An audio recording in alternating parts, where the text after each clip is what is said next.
ఈరోజు ధనాపేక్ష ధనాపేక్ష అనగానే భారతదేశంలో ముఖ్యంగా మనం చూస్తాం, పైసామే పరమాత్మ హై అంటాడు. ఎప్పుడైనా సరే ఒక నాణము కింద పడినప్పటికీ, ఒక నోటు కింద పడినప్పటికీ పొరపాటున పడింది అనుకోండి, అది తీసుకొని ఏం చేస్తారు? కళ్ళకు అద్దుకుంటారు. అది కళ్ళకు అద్దుకొని జేబులో పెట్టుకుంటారు. డబ్బును దేవునిగా వారు చూస్తున్నారు. ధనము దేవుడు కాదు. కానీ డబ్బు కోసమే ఈరోజు చాలామంది బ్రతుకుతున్నారు. ఎందుకు ఈరోజు చాలా సమస్యలు వస్తున్నాయి? కుటుంబాల్లో భేదాలు ఎందుకు వస్తున్నాయి? ఎందుకు సమస్యలు వస్తున్నాయి? ఒకరికొకరికి ఎందుకు పడట్లేదు? ఒకరినొకరు ఎందుకు చంపుకుంటున్నారు? ఒకరినొకరు ఎందుకు హత్యలు చేసుకుంటున్నారు? ఎందుకు కోర్టు కేసులు? అంటే ఇదిగో ఇదే. ఈరోజు చాలామంది నెమ్మది లేకుండా ఉండటానికి కారణం కూడా ఏంటిది? డబ్బే. ఏ డబ్బు కొరకైతే పరిగెడుతున్నాడో ఆ డబ్బు సంపాదించే పనిలో జీవితకాలం అంతా పరిగెడతా ఉన్నాడు. తన కుటుంబాన్ని పక్కన పెడుతున్నాడు, తన వ్యక్తిగత జీవితాన్ని పక్కన పెడుతున్నాడు, అన్నిటికంటే ముఖ్యంగా ఆధ్యాత్మిక జీవితాన్ని పక్కన పెడుతున్నాడు. ఈ డబ్బు సంపాదనలో ఉంటూ చివరికి ఏమి తీసుకెళ్తున్నాడు? మొదటి తిమోతి పత్రికలో అంటాడు, మనం ఈ లోకములోనికి ఏమీ తీసుకొని రాలేదు, ఈ లోకంలోంచి మనమేమి తీసుకొని పోలేము. చాలామంది ఈ లోకంలో ఏమనుకుంటారంటే, డబ్బు ఉంటే చాలు, డబ్బు ఉంటే అన్నీ ఉన్నట్టే బ్రదర్. డబ్బు అన్నీ ఇవ్వలేదనే విషయాన్ని తర్వాత లాస్ట్కి తెలుసుకుంటాం. ఈరోజు చాలామంది నిద్ర లేని రాత్రులు గడుపుతున్నారు. ఏంటి పరుపులు లేవా? ఎంత మంచి పరుపులు ఉన్నాయి, ఎంత మంచి బెడ్షీట్స్ ఉన్నాయి, కానీ నిద్ర రావట్లేదు. డబ్బు నిద్రను కొనలేదు. ఎంత విలువైన డబ్బులు ఇచ్చి మందులు కొనుక్కోవచ్చు, కానీ ఆరోగ్యాన్ని కొనగలమండి? అందుకని అంటారు కదా, ఆరోగ్యమే మహాబలం. డబ్బు ఆరోగ్యాన్ని కొనలేదు. మన కరోనా టైంలో పెట్టెలు తీసుకెళ్లారు. అయ్యా ఎంత డబ్బు అయినా ఇస్తాం, నన్ను బ్రతికించండి. డబ్బు మనిషిని బ్రతికించలేదు. డబ్బు తల్లిదండ్రులను ఇవ్వలేదు. డబ్బు స్నేహితులను ఇవ్వలేదు. డబ్బు చెయ్యనివి చాలా ఉన్నాయి. కానీ ఈ అపవిత్రుడు, లేకపోతే దొంగ, అపవాది డబ్బులోనే అంతా ఉందని భ్రమపరుస్తున్నాడు. అందుకే ఈరోజు కుటుంబాన్ని కూడా పక్కన పెట్టి చాలామంది ఈ డబ్బు ఆశతోటి చాలా డబ్బు సంపాదించాలనే పనిలో ఉంటూ చివరికి కుటుంబాన్ని నిర్లక్ష్యం చేస్తున్నారు, ఆధ్యాత్మిక జీవితాన్ని నిర్లక్ష్యం చేస్తున్నారు, సహవాసాన్ని నిర్లక్ష్యం చేస్తున్నారు. ఇది ఎంత ప్రమాదమో. మొదటి తిమోతిలకు రాసిన పత్రిక 6వ అధ్యాయము 7వ వచనం చూద్దాం. మనం ఈ లోకములోనికి ఏమీయో తేలేదు, దీనిలో నుండి ఏమీయో తీసుకొని పోలేము. కాగా అన్నవస్త్రములు గలవారమయ్యుండి వాటితో తృప్తి పొంది ఉందుము. ధనవంతులగుటకు అపేక్షించి వారు శోధనలోను ఉరిలోను అవివేక యుక్తములను హానికరములైన అనేక దురాశల్లోనూ పడుదురు. అట్టివి మనుషులను నష్టములోను నాశనములోను ముంచివేను. ఎందుకనగా ధనాపేక్ష సమస్తమైన కీడులకు మూలము. కొందరు దానిని ఆశించి విశ్వాసము నుండి తొలగిపోయి నానా బాధలతో తమను తామే పొడుచుకొనిరి. డబ్బు సంపాదించుకోవద్దా? డబ్బు సంపాదించుకోవాలి. మనం అందరం కష్టపడాలని దేవుడు చెప్పాడు. ఆదికాండంలో ఆదామును కూడా ఏదైనా తోటలో పని ఆదాముకి ఇచ్చాడు. సేద్యపరచడానికి, దాన్ని కాపాడటానికి, కాయటానికి దేవుడు ఆదాములకి పని ఇచ్చాడు. ఈరోజు దేవుని పిల్లలమైన మనమందరము పని చేయవలసిన వారమై ఉన్నాము, డబ్బు సంపాదించుకోవలసిన వారమై ఉన్నాము. కానీ డబ్బే అంత కాదు. డబ్బులోనే అంత లేదు. డబ్బు కొరకే మనం బ్రతకకూడదు. మనం చనిపోయేటప్పుడు కాళ్ళకు చేతులకు ఎంత బంగారం ఉన్నా అంతా తీసేస్తారు. లాస్ట్కి ముక్కుకున్నది కూడా అదొకటి మిగిలిందని చెప్పి అది కూడా తీసేస్తారు. ఏది మనం తీసుకెళ్ళలేం. నో లగేజ్ అలౌడ్ అన్నట్టు అక్కడికి వెళ్ళేటప్పుడు ఏమీ మనం తీసుకెళ్ళలేం. కానీ దాని కొరకే బ్రతుకుతూ ఉన్నారు చాలామంది. డబ్బు సంపాదించటం తప్పు కాదు, కానీ డబ్బు సంపాదించడానికే బ్రతకటం తప్పు. దేవుడు మనల్ని ఒక ఉన్నతమైన ఉద్దేశంతో ఈ లోకంలో మనల్ని ఉంచాడు. ఆయన మనలను తన మహిమ కొరకు చేశాడు. మనం డబ్బు కొరకు కాదు మనం ఉన్నది, ఆయన మహిమ కొరకున్నాం. కాబట్టి ఈ విషయాన్ని మనము అర్థం చేసుకోవాలి. బైబిల్ గ్రంథంలో కొంతమంది నేను ధనవంతులను జ్ఞాపకం చేసి ఇహలోకమందు ధనవంతులైన వారు ఎలా ఉండాలో చెప్పి నేను క్లుప్తంగా కొన్ని విషయాలు మీకు జ్ఞాపకం చేస్తాను. బైబిల్ గ్రంథంలో మనందరికీ బాగా పరిచయమైన వ్యక్తి లూకాసు వార్త 12వ అధ్యాయంలో, మరియు ఆయన వారితో, మీరు ఏ విధమైన లోభమునకు ఎడమియక జాగ్రత్త పడుడి. ఒకని కలిమి విస్తరించుట వాని జీవమునకు మూలము కాదనను. ఒకని కలిమి విస్తరించుట వాని జీవమునకు మూలము కాదనను. డబ్బు బాగా ఉంటే దేవుడు నన్ను బాగా ఆశీర్వదించడండి కాదు. ఎఫెసీ పత్రిక 1వ అధ్యాయ ప్రకారం ఆత్మ సంబంధమైన ప్రతి ఆశీర్వాదాన్ని దేవుడు ఇచ్చాడు. ముఖేష్ అంబానీకి అన్నీ ఉన్నప్పటికీ వెళ్ళేటప్పుడు ఏమీ తీసుకెళ్ళాడు. అన్నీ సమకూర్చుకుంటున్నాడు, కానీ ఏమి పట్టుకొని వెళ్ళాడు. ఆయన సంపాదించే ఆస్తి ఈ లోక సంబంధంగానే వాడుకోవడానికి, ఇంకా తర్వాత వాడబడ్డా అది చెల్లదు. మన భారతదేశ కరెన్సీ మన భారతదేశంలో పనిచేస్తుంది. బయటికి వెళ్ళి నా 500 రూపాయలు బయట తీసావంటే మన కరెన్సీ అక్కడ నడవదు. ఈ కరెన్సీ ఇక్కడే నడుస్తుంది కానీ అక్కడ నడవదు. కాబట్టి నిత్యమైన వాటిని మనం వెతకాలి అని దేవుని వాక్యంలో మనం చూస్తాం. సరే, ఇక్కడ ఈ 12వ అధ్యాయంలో మనం చూస్తాం, వాని కలిమి విస్తరించడం వాని జీవమునకు మూలము కాదనను. మరి ఆయన వారితో మనం చెప్పాను, ఒక ధనవంతుడు భూమి సమృద్ధిగా పండెను. అప్పుడు అతడు, చూడండి, అతని మనసు, అతని హృదయం ఎట్లా ఉందో, నా పంటను సమకూర్చుకున్నటకు నాకు స్థలము చాలదు గనుక నేనేమి చేతునని తనలో తాను ఆలోచించుకొని నేనిలాగో చేతును, నా కొట్లను విప్పి వాటికంటే గొప్ప వాటిని కట్టించి అందులో నా ధాన్యం అంతటిని, నా ఆస్తినంతటిని, నా విస్తారమైన ఆస్తి, నా ప్రాణముతో, ప్రాణమా, అనేక సంవత్సరములకు విస్తారమైన ఆస్తి నీకు సమకూర్చబడి ఉన్నది. సుఖించుము, తినుము, త్రాగుము, సంతోషించమని చెప్పుకొందును కొనెను. అయితే దేవుడు, వెర్రివాడా, ఈ రాత్రి నీ ప్రాణమును అడుగుచున్నాను, నీవు సిద్ధపరిచినవి ఎవనివవునని అతనితో చెప్పాను.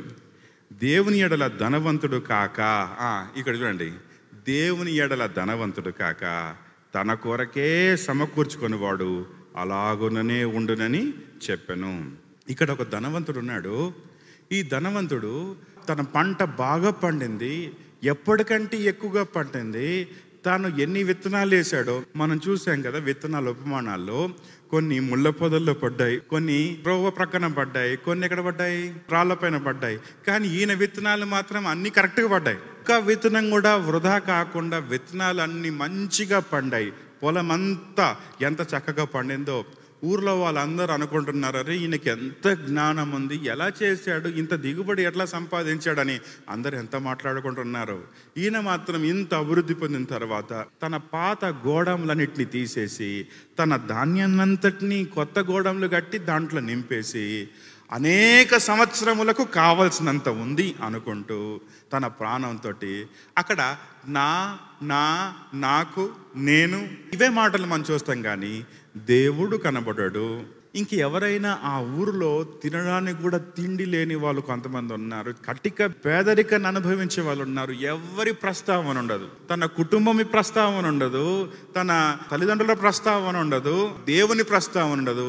నేను, నాకు, నాది అంటూ తినుము, తాగుము, సుఖించుము, సంతోషించుము అన్నాడు. పరలోకం నుంచి ఒక స్వరం వినబడింది, వెర్రివాడా. ఒక మాట చెప్పాలంటే that was his last day on this earth. ఈ భూమి మీద అదే చివరి దినం అన్నమాట. ఈ లోకంలో దేవుని కొరకు కాదు, తన కొరకే ధనవంతుడయ్యాడు కదా, తన కొరకే సమకూర్చుకున్నాడు. దేవుని కొరకు సమకూర్చుకోలేదు, దేవుని కొరకు ఏమీ చేయలేకపోయాడు, దేవుని పనిలో ఏమీ ఖర్చు పెట్టలేకపోయాడు, తన కడుపే చూసుకున్నాడు. కానీ అతడు ఏమీ తీసుకొని వెళ్ళకుండా వెళ్ళిపోయాడు. ప్రియ సోదరుడా, సోదరి, ఇలాగే ఇంకొక ధనవంతుడు కూడా ఉన్నాడు. ఇతడు చాలా ప్రసిద్ధిగాంచినవాడు. ఈ ధనవంతుడు ఎవరు అంటే, ఇతడు అధికారం కలిగిన వాడు, యవనస్తుడు, డబ్బు కలిగిన వాడు. సహజంగా బలం ఉన్నప్పుడు డబ్బు ఉండదు, డబ్బు ఉన్నప్పుడు ఏముండదు, బలం ఉండదు. అంటే యవ్వనంగా ఉన్నప్పుడు నిజంగా చాలా ఆర్థికంగా పరిస్థితులు బాగుండవేమో, ఒక వృద్ధాప్యంలో ఉన్నప్పుడు చాలా సమకూర్చుకుంటాం కానీ ఏమీ అనుభవించడానికి రాదు. అయితే ఈయన యవ్వనస్తుడు, చాలా యవ్వనస్తుడు, అధికారం కలిగిన వాడు. ఏం కావాలి ఇంకా? తనకి ఏం కావాలనుకున్నాడో అన్నీ ఉన్నాయి. కావాల్సినంత డబ్బు ఉంది, 3 క్వాలిటీస్ ఉన్నాయి ఇతని గురించి దేవుని వాక్యంలో. Let's turn our Bibles to Mark's gospel chapter 10th verses from 17. ఆయన బయలుదేరి మార్గమున పోచుండగా ఒకడు పరిగెత్తుకుని వచ్చి ఆయన ఎదుట మోకాలుని, సద్బోధకుడా, నిత్య జీవమునకు వారసుడునగుటకు నేనేమి చేయుదునని ఆయనను అడిగాను. యేసు అంటాడు, నన్ను సత్పురుషుడని ఎలా చెప్పుచున్నావు? దేవుడు ఒక్కడే గాని మరి ఎవడును సత్పురుషుడు కాడు. నరహత్య చేయవద్దు, వ్యభిచరింపవద్దు, దొంగిలవద్దు, అబద్ధ సాక్ష్యము పలకవద్దు, మోసపుచ్చవద్దు, నీ తల్లిదండ్రులను సన్మానింపము అను ఆజ్ఞలు నీకు తెలియను కదా అని అతనితో చెప్పాను. అందుకతడు, బోధకుడా, బాల్యము నుండి ఇవన్నీ అనుసరించుతూనే ఉంటినని చెప్పాను. యేసు అతన్ని చూచి అతన్ని ప్రేమించి, నీకు ఒకటి కొదువుగా ఉన్నది, నీవు వెళ్ళి నీకు కలిగినవన్నీ అమ్మి బీదలకేమో, పరలోకమందు నీకు ధనము కలుగును, నీవు వచ్చి నన్ను వెంబడించమని చెప్పాను. అతడు మిగుల ఆస్తి గలవాడు గనక ఆ మాటకు ముఖము చిన్నబుచ్చుకొని దుఃఖపడుచు వెళ్ళిపోయాను. How tragic! ఎంత బాధకరమైన విషయం. ఎంత ఆసక్తితోటి వచ్చాడు ఆయన. యవనస్తుడు, ధనవంతుడు, అధికారం కలిగిన వాడు, ఇన్ని ప్రాధాన్యతలు, ఇన్ని అర్హతలు ఉన్నప్పటికీ ఇతడు నిత్య జీవాన్ని గురించి ఆలోచన చేస్తున్నాడు. ఇది చాలా మంచి విషయం. He was thinking about eternal life. నిత్య జీవాన్ని కొరకు ఆలోచన చేస్తున్నాడు. ఈరోజు చాలా మంది ధనవంతులు నిత్య జీవం కొరకు ఆలోచన చేయట్లేదు, నిత్యత్వాన్ని గురించి ఆలోచన చేయట్లేదు, మరణము గురించి ఆలోచన చేయట్లేదు. మరణించిన తర్వాత మరొక లోకం ఉందన్న సంగతి వాళ్ళు మర్చిపోతున్నారు. కానీ ఈ యవనస్తుడికి ఉన్న గొప్ప ఆలోచన ఏంటంటే, he was thinking about eternity. నిత్యత్వాన్ని గురించి ఆలోచన చేస్తున్నాడు, నిత్య జీవాన్ని గురించి ఆలోచన చేస్తున్నాడు. ఎంత ధనవంతుడైనప్పటికీ, యవనస్తుడైనప్పటికీ, అధికారి అయినప్పటికీ యేసు ప్రభు దగ్గర మోకాలుని అంటున్నాడు, సద్బోధకుడా, నిత్య జీవానికి వారసుడున్నగుటకు నేనేం చెయ్యాలి? ఏమైనా చేయడానికి సిద్ధంగా ఉన్నట్లుగా మనకి కనబడుతుంది. ప్రభు అంటున్నాడు, సద్బోధకుడు అంటున్నావు, దేవుడు ఒక్కడే కదా అంటూ దేవుడు ఆజ్ఞల్ని జ్ఞాపకం చేశాడు. వ్యభిచరించొద్దు, దొంగలించొద్దు, నరహత్య చెయ్యొద్దు. అయితే ప్రభు అతన్ని చూశాడు, అతన్ని ప్రేమించి అంటాడు, నీకు ఒకటి కొదువుగా ఉంది, నీకు ఒకటి కొదువుగా ఉంది. అతన్ని చూశాడు, అతన్ని ప్రేమించాడు. నీకున్న ఆస్తి నమ్మి బీదలకేమో, పొట్టి కాదు. అక్కడ ఒక మాట అంటాడు, పరలోకమందు నీకు. ఈ లోకంలో మన ఆయుష్ తక్కువైపోతుంది. మనం గత వారిని మనం చూస్తూ ఉంటే తగ్గుతూ ఉంది. ఈ లోకంలో కొంతకాలమే మనం అనుభవించేది. ఎంత సంపాదించినా సరే మనము అనుభవించడానికి ఎంతకాలం ఉండం మనం. ఈ లోకము తాత్కాలికమైంది. ఈ లోకంలో మనం ఎలా ఉన్నామంటే యాత్రికులమును పరదేశులమునై ఉన్నాము. స్థిర నివాసం మనకి ఇక్కడ లేదు. అయితే ఈ ధనవంతునికి దేవుడు ఒక గొప్ప ఆఫర్ ఇచ్చాడు. ఇహలోకమైన ధనాన్ని అమ్మి బేదలకేమో, డివైన్ ఎక్స్చేంజ్ అంటారు దీన్ని, పరలోక రాజ్యములో నీకు ఏం కలుగుతుంది? ధనము కలుగును. ప్రభు ఈ మాట అనేసరికి అతడి ముఖం ఏమైపోయింది? ఒకటేసారి చిన్నగా అయిపోయింది. అయితే అతడు మిగుల ఆస్తి గలవాడు గనక ఈ మాటకు ముఖము చిన్నబుచ్చుకొని దుఃఖపడుచు వెళ్ళిపోయాను. చాలా బాధాకరం కదా. రక్షకుని దగ్గర వరకు వచ్చాడు, కానీ ఈ don't want to give up or విడిచిపెట్టడం ఇష్టం లేదు. ఈ లోక సంబంధమైన ఐశ్వర్యాన్ని విడిచిపెట్టడం ఇష్టం లేదు. రక్షకుని కాదంటే ఎక్కడికి వెళ్తాం? నిత్య నరకానికి. ఈ టెంపరీ దానికోసమే ఇంత ఎంబడపడ్డాడు, కానీ ఎంతో కష్టాన్ని, ఎంతో నష్టాన్ని తెచ్చుకున్నాడు. తన జీవితకాలం అంతా ఎప్పుడు గొప్ప అవకాశాన్ని, రక్షణను పొందే అవకాశాన్ని పోగొట్టుకున్నాడు కేవలం డబ్బు కొరకు. అందుకనే హెబ్రీ పత్రిక 2వ అధ్యాయం అంటాడు, ఇంత గొప్ప రక్షణను నిర్లక్ష్యం చేసినట్లయితే ఎలాగూ. ఒక మాట చెప్పాలంటే యేసు ప్రభువునే వద్దనుకున్నాడు, డబ్బు కావాలనుకున్నాడు. ఇలాంటి వాళ్ళు కొంతమంది ఉన్నారు. బైబిల్లో ఇంకా చాలామంది ఉన్నారు. ఇంకో ధనవంతుడు ఉన్నాడు. బైబిల్లో 3 ధనవంతుల గురించి మనం బాగా చూస్తాం. ఇంకొక ధనవంతుడు లూకాసు వార్తలోనే మనకు కనపడతాడు. ధనవంతుడు ఒకడు ఉండెను, అతడు ఉదారంగు బట్టలను సన్నపు నార వస్త్రములను ధరించుకొని ప్రతి దినము సుఖపడుచున్నాడు. ఇతని జీవితాల్లో కష్టాలే లేవు, ఇతని జీవితాల్లో అప్పులే లేవు, ఇతని జీవితాల్లో క్రెడిట్ కార్డు లేదు, లోన్స్ లేవు. Every day was enjoying his life. తన జీవితాన్ని ఎంత సంతోషంగా గడుపుతున్నాడో, బహుగా సుఖపడుచున్నాడు. లాజరును దరిద్రుడుండెను, వాడు కురుపులతో నిండిన వాడై ధనవంతుని ఇంటి వాకిట. ఎక్కడున్నాడు? ధనవంతుని ఇంటి వాకిటనే ఉన్నాడు. అతని బల్ల మీద నుండి పడు రొట్టె ముక్కలతో ఆకలి తీర్చుకొనగోరను. ఆకలి తీర్చుకుంటున్నాడు. ఇతడేమో సుఖాన్ని అనుభవిస్తున్నాడు, ఈయన మాత్రం ఆకలిని తీర్చుకుంటున్నాడు. అంతేగాక కుక్కలు వచ్చి వాని కురుపులు నాకెను. ఆ దరిద్రుడు చనిపోయాడు కదా. చనిపోయినప్పుడు ఇద్దరిని ఏం చేస్తారు? సమాధి చేస్తారు. అయితే సమాధి కొంతమంది కట్టించుకుంటారు, కొంతమంది కట్టించుకోలేరు. కానీ ఎవరు వెళ్ళినా సరే భూమిలోకి వెళ్ళాలి కదా. బహుశా ఈ ధనవంతుడి సమాధి అయిపోయిన తర్వాత, చనిపోయిన తర్వాత పెద్ద పెద్దోళ్ళు వచ్చి పెద్ద పెద్ద మాటలు మాట్లాడు. అబ్బో ఈయన చాలా మంచోడు, దయాహృదయుడు, కనికరం కలిగిన వాడు, జాలిగా ఉండే, అది చేశాడు ఇది చేశాడు అని చెప్పారో, ఎంత మంచి మాటలు చెప్పారో. మొత్తానికి సమాధి కార్యక్రమం మంచి పెట్టారు, భూమిలో పెట్టేశారు. ధనవంతుని మున్సిపాలిటీలో ఎవరో తీసుకొని సమాధి చేశారు. మొత్తానికి వీళ్ళ డెస్టినీ ఎట్లా ఉందంటే, ధనవంతుడు ఎక్కడున్నాడు? నరకంలో ఉన్నాడు. అంటే ధనవంతులు నరకానికి వెళ్తారని అందరు దేవుని వాక్యంలో కాదు. ధనవంతులు అందరూ నరకానికి వెళ్తారని కాదు అర్థం. ధనము పైన మనసు పెట్టుకునేవాడు నరకానికి వెళ్తాడు, అనుమానం లేకుండా. ఆ తర్వాత వచనాల్లో కూడా మీకు జ్ఞాపకం చేస్తాను. అయితే ఇక్కడ చూడండి, ఈ దరిద్రుడు చనిపోయి దేవదూతల చేత అబ్రహాము రొమ్మున ఆనుకున్నాడు. ఇక్కడ విషయం ఏంటంటే, ఈ ధనవంతుడు తను బ్రతికిన దినములలో ఒక్కరోజు కూడా పరలోక నిత్యత్వాన్ని గురించి ఆలోచన చేయలేదు. ఇతనికి తెలుసో తెలియదు నిత్యత్వం ఉందని? తెలుసు, కానీ అవకాశం లేదు, టైం లేదు, ఆలోచన టైం లేదు. ఈరోజు చాలా మందికి ఏం లేదు? టైం లేదు. ప్రార్థనకి టైం లేదు, ఆరాధనకు టైం లేదు, సువార్త పనికి టైం లేదు. దేనికి టైం ఉంది? అన్నిటికీ టైం ఉంది. ఈ ధనవంతుని కూడా దేవునికి టైం లేదు, దేవుని గురించి ఆలోచించడానికి టైం లేదు, దేవుని వాక్యాన్ని చదవడానికి టైం లేదు. దేవుని గురించి తెలియక కాదు, తెలుసు ఈయనకి. అందుకని చనిపోయినప్పుడు, లేకపోతే ఆ నరకంలో ఉండి అరుస్తున్నాడు, తండ్రివైన అబ్రహామా అంటున్నాడు. అంటే అబ్రహాం గురించి తెలుసా తెలియదు ఈయనకి? తెలుసు, but he has no time. Mark సువార్త 10వ అధ్యాయంలో ఆ కింద భాగాన్ని మనం చూస్తే 23వ వచనంలో, అప్పుడు యేసు చుట్టూ చూచి, ఆస్తి గలవాడు దేవుని రాజ్యంలో ప్రవేశించడం ఎంతో దుర్లభమని తన శిష్యులతో చెప్పాను. ఆయన మాటలకు శిష్యులు విస్మయం ఉంది. అందుకు యేసు తిరిగి వారు తిట్లనన్న, పిల్లలారా, తన ఆస్తి పైన నమ్మిక ఉంచి వారు దేవుని రాజ్యంలో ప్రవేశించడం ఎంతో దుర్లభము. ధనవంతుడు దేవుని రాజ్యంలో ప్రవేశించట కంటే వంటే సూది బెజ్జంలో దూరట సులభం. అందుకు వారు అత్యధికంగా ఆశ్చర్యపడి, అయితే ఎవడు రక్షణ పొందగలడని ఆయన అడిగారు. యేసు వారిని చూచి, ఇది మనుషులకు అసాధ్యమే కానీ దేవునికి అసాధ్యము కాదు, దేవునికి సమస్తము సాధ్యమే. ఈరోజు ధనాపేక్ష లేని వారముగా మనం ఉండాలి. డబ్బు సంపాదించొద్దని కాదు. డబ్బు గురించి ఒక భక్తుడు ఏమన్నాడంటే, డబ్బు వేశ్య లాంటిది. అమ్మా, డబ్బు దేవుడు కాదు. డబ్బు ఎలాంటిది? వేశ్య లాంటిది.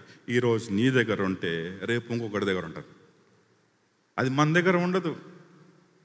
దాని వెనకాల మనం పరిగెడితే అది ఎరక్కలు కట్టుకొని వెళ్ళిపోతుంది అన్నమాట. Don't run after money. అందుకని అంటాడు, ధనాపేక్ష సమస్తమైన కీడులకు మూలము. కొందరు దాన్ని ఆశించి ఏం చేశారు? విశ్వాసము నుండి తొలగిపోయి నానా బాధలతో తమను తామే పొడుచుకున్నారు. డబ్బు వెనకాల మనం పరిగెత్తకూడదు, డబ్బు మన వెనకాల రావాలి.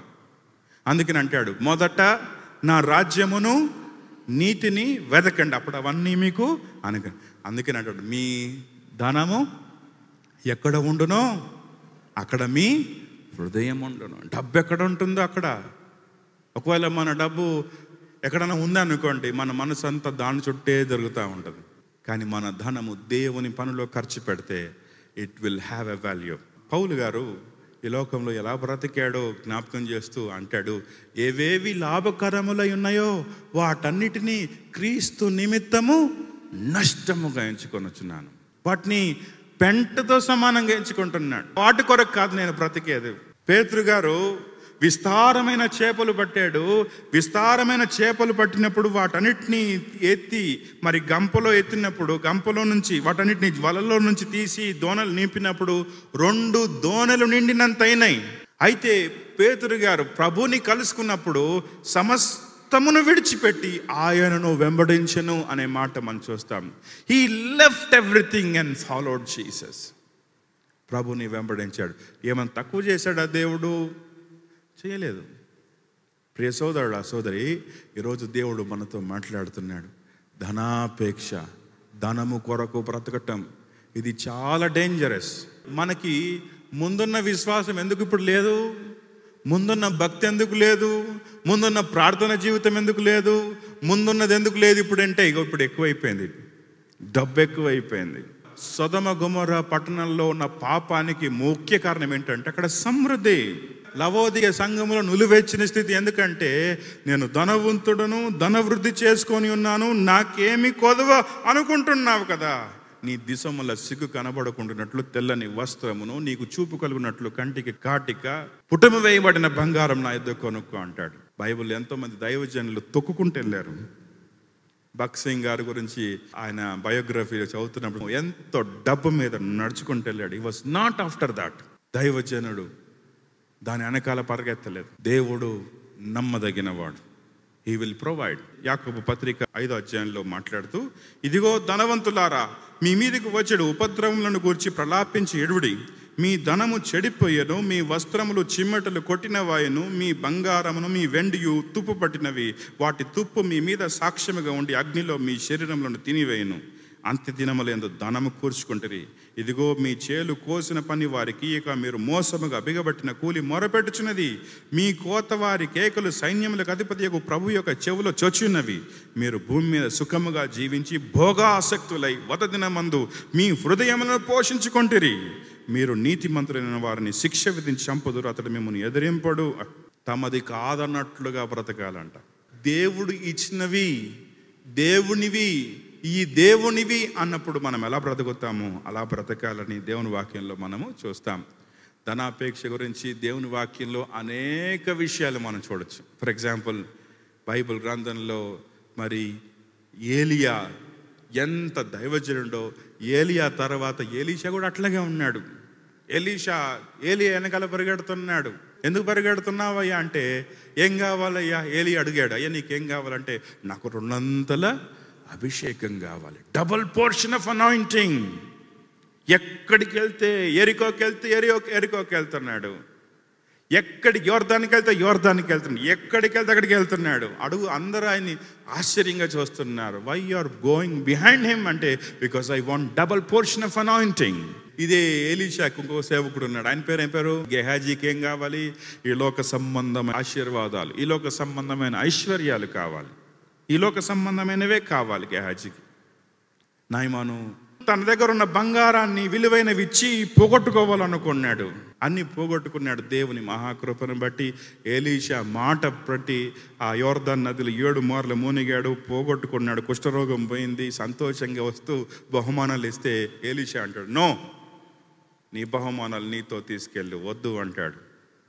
వద్దు అంటున్నప్పుడు గెహాజీ ముఖంలో ఎంత మార్పు వచ్చింది. ఏంటి వద్దంటాడేంటి, ఈయన అంత పిచ్చోడా?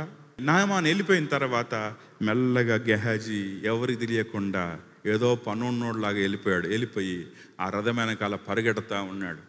రథం వెనకాల పరిగెడతా ఉన్నప్పుడు ఆ పరిగెత్తుకుంటూ వచ్చి ఆయన చూసి రథాన్ని ఆపేశారు. ఏమైంది అంత క్షేమే. ఇప్పుడే కొంతమంది ఇద్దరు వచ్చారు, వారికి ఇవ్వడానికి మీ దగ్గర అని అబద్ధం చెప్పి వెండిని వస్త్రాలని తీసుకున్నాడు. ఒకటి అడిగితే డబల్ పోర్షన్ ఇచ్చాడు ఆయన. ఒకటి ఇవ్వమంటే 2 ఇచ్చాడు. డబల్ పోర్షన్ ఇవ్వగానే అట్లా పనుల్ని పంపించాడు. వాళ్ళని అక్కడ దించేసిన తర్వాత వాళ్ళని పంపించేశాడు. ఈయన ఎక్కడ పాతి పెట్టేశాడు. ఏం ఎరగనట్టు వెళ్ళిపోయినప్పుడు ఎలీషా అంటాడు, గెహాజీ ఎక్కడన్నా చూస్తున్నావు? నువ్వు వెళ్ళినప్పుడు నా ఆత్మ నీతో రాలేదా? ఇది సమయమా? Is it the time? ఇది సమయమా అంటాడు. నయమాను విడిచిపెట్టిన కుష్ఠరోగాన్ని గెహాజీ తెచ్చుకున్నాడు. గెహాజీ కాదు, గెహాజీ ఇంటి వారందరూ. ఎలీషా తర్వాత రెండంతల ఆత్మచేత బలముగా వాడవలసిన గెహాజీ కుష్ఠరోగంతో అతడే కాదు తన ఇంటి వారికి అందరికి కుష్ఠరోగాన్ని తెచ్చాడు. ఎంత భయంకరం! ధనాపేక్ష ఎంత భయంకరం! ఈరోజు డబ్బు సంపాదించడం తప్పే కాదు, కానీ సంపాదించే విషయంలో దొడ్డిదారి తొక్కడం తప్పు. Don't earn money illegally. అక్రమంగా డబ్బులు సంపాదించటం, కష్టపడి సంపాదించవచ్చు, కానీ అక్రమంగా సంపాదించకూడదు. అక్రమంగా సంపాదించేది దేవునికి ఇస్తే దేవుడు ఆశీర్వదిస్తాడు అనుకోవడం తప్పు. కాబట్టి ఈరోజు డబ్బు వెనకాల పరిగెత్తకండి. డబ్బు శాశ్వతం కాదు.